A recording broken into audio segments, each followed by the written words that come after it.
A prison officer at the Mile 2 Central Prison on Wednesday told the Truth, Reconciliation and Reparation Commission that he was arrested and dismissed from his job for the escape of former manager of Teranga FM from custody.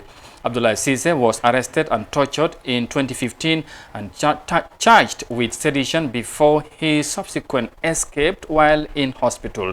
Here's more details of that in this report. Former prison officer at the Mile 2 Central Prison was arrested, detained and dismissed for charges of negligence in the escape of Abdullah Cisse, former manager of Teranga FM, during a hospital appointment while in custody. This was the testimony of Ibrahim Njai before the Truth, Reconciliation and Reparations Commission on Wednesday. Journalist Abdullah Cisse was arrested in 2015 and charged with sedition. He was refused bail and denied family visit, during which he was tortured and hospitalized. Cisse, who pleaded not guilty to the charges and denied any wrongdoing, escaped from hospital on April 2016. However, Cisse was convicted in absentia to 2 years in prison and a fine of $200,000 for 3 counts of sedition and spreading false news on November 2016. TRRC witness recalled that he got arrested the very day that the detainee escaped. Then he was taken to Remand Wing, where he spent a night before he underwent interrogation before the then Deputy General of Gambia Prison Service. When he left, we stayed there checking around until around 4. Is that in the afternoon? At night. In the morning? We were there till 4 to 5. That was the time we decided that, well, we cannot see him. Now let's walk and go back to Mile 2. Was this an offense under the Prisons Act? So it was an offense?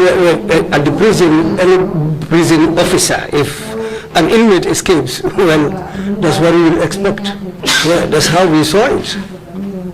Carry on. As you walked towards Mile 2, what happened? We walked until we were almost close to Gambia High School. When we saw a vehicle coming towards us from Mile 2, then we knew that these people are our officers, and they were led by Chief Kalilu Saleh. And when they reached where we met, that's where they arrested us. That's where they made us board the vehicle, and we were handcuffed. And we were taken to Juice 1.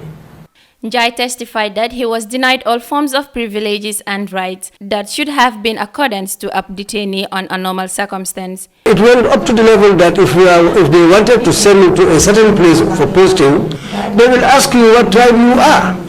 And at that point, who was the director of the prisons? Director of prisons. David Colley. David Colley. And what tribe was he? Jolala. He's a Jola. And you've mentioned Yaya Jaju, and he's obviously a Jola too. Yes, he's also a Jola. What about the other senior officers at the prisons? What tribes were there? Half of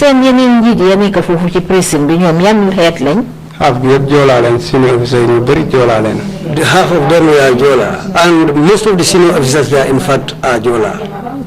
The testimony of the former prison officer forms part of TRRC's intention on the conditions of the prisons in the Gambia, which is intended to bring about justice for victims of human rights violation for the 22 years of former government under Yahya Jammeh. Reporting for iAfrica News, I am Aissatou Tamba.